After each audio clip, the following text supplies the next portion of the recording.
Praise the Lord. मैं आप सभी को प्रभु यीशु मसीह के मीठे और पवित्र नाम में अपने इस YouTube channel love of God पर स्वागत करता हूं। आज फिर मैं एक नए विषय के साथ आपके बीच में उपस्थित हूं और आज का विषय मैंने लिया है, क्या प्रथा या परंपरा को मानना ज़रूरी है।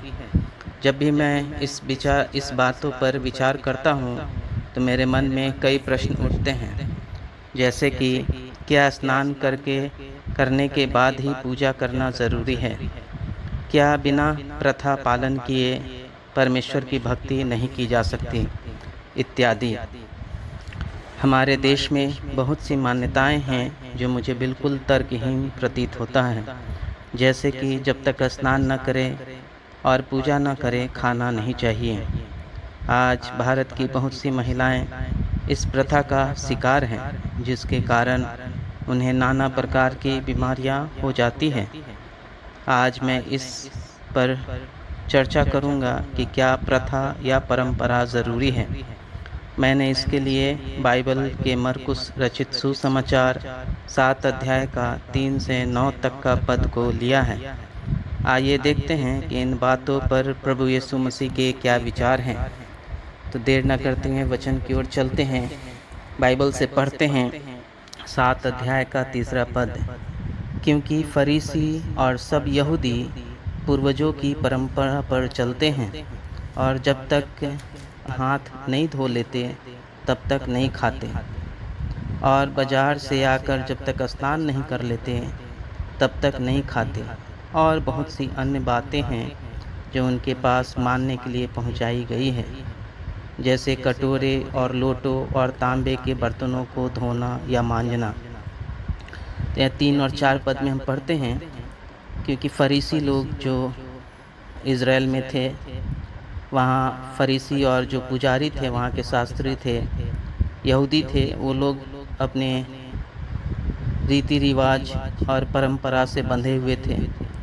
ऐसी बहुत सी परंपरा थे जिसको लोग मानते थे, और जब तक उस परंपरा को ना कर लेते, किसी को ऐसा देखते थे कि परंपरा नहीं मान रहे हैं, तो उनको ऐसा लगता था कि ये लोग अन्यायी हैं, अधर्मी हैं, और ऐसा उनको विचार में आता था।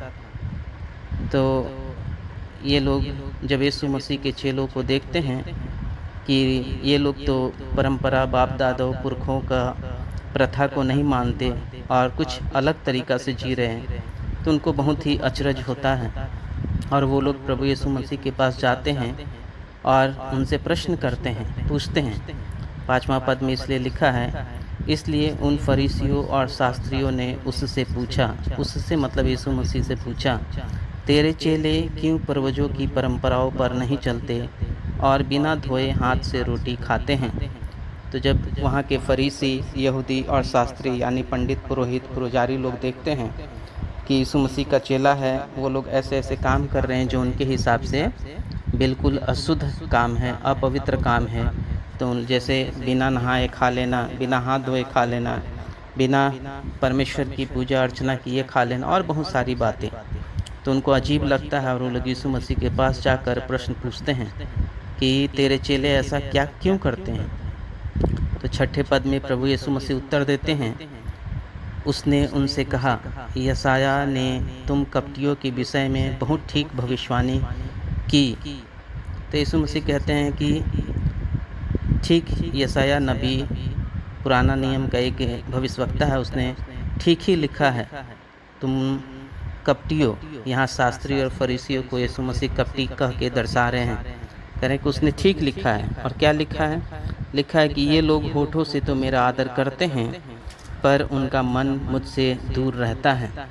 और तब वो कहते हैं कि ठीक ही लिखा है भविष्यवाणी की पुस्तक में कि तुम लोग ऐसे हो जो परंपरा तो का मानते हो, अपने मुंह से परमेश्वर का बहुत गुणगान गाते हो, लेकिन अपने मन से उनसे तुम परमेश्वर से बहुत दूर हो। 7 पद में यीशु मसीह बताते हैं, ये व्यर्थ मेरी उपासना करते हैं, क्योंकि मनुष्यों की आज्ञाओं को धर्मोपदेश करके सिखाते हैं। वो साफ साफ कहते हैं कि वहाँ लिखा है कि ये जो शास्त्री फरीसी लोग हैं, जो परंपरा और प्रथा से बंधे हुए हैं, इन लोग उपासना तो करते हैं, लेकिन इनका उपासना बिना अर्थहीन अर्थ का है, बिना कोई मतलब का व्यर्थ उपासना है। क्योंकि ये लोग सिर्फ मनुष्य की आज्ञाओं को मानते हैं और वही सिखाते भी हैं लोगों को। जो परंपरा प्रथा है उसी को सिखाते हैं। ऐसी कोई बात नहीं सिखाते जिससे मनुष्य का आध्यात्मिक उन्नति हो, परमेश्वर के नज़दीक अपने आप को उपस्थित कर सके। सिर्फ परंपरा और प्रथा को सिखाते हैं। और 8 पद में इस प्रकार से लिखा है, क्योंकि तुम परमेश्वर की आज्ञा को टालकर मनुष्यों के रीतियों को मानते हो।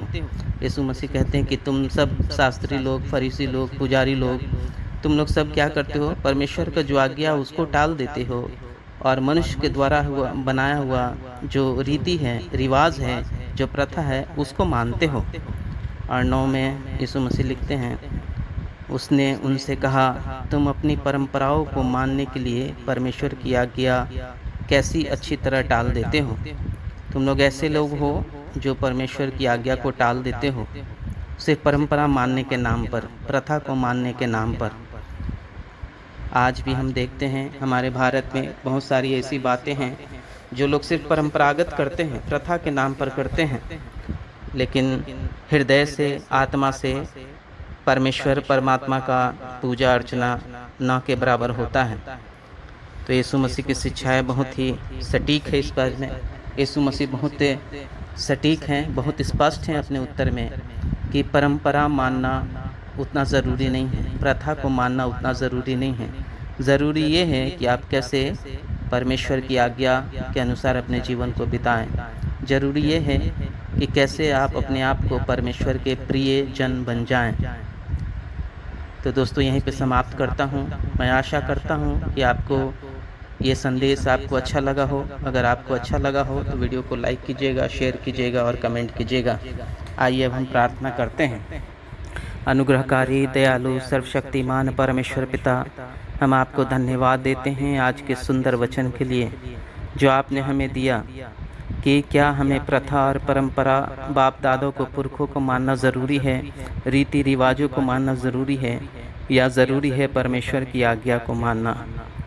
प्रभु जी, हम आज जान चुके हैं प्रभु यीशु मसीह आपके इन स्पष्ट शिक्षाओं के द्वारा कि ज़रूरी ये है कि हर एक मनुष्य परमेश्वर की आज्ञा को माने, परमेश्वर के इच्छा अनुसार अपने जीवन को व्यतीत करे।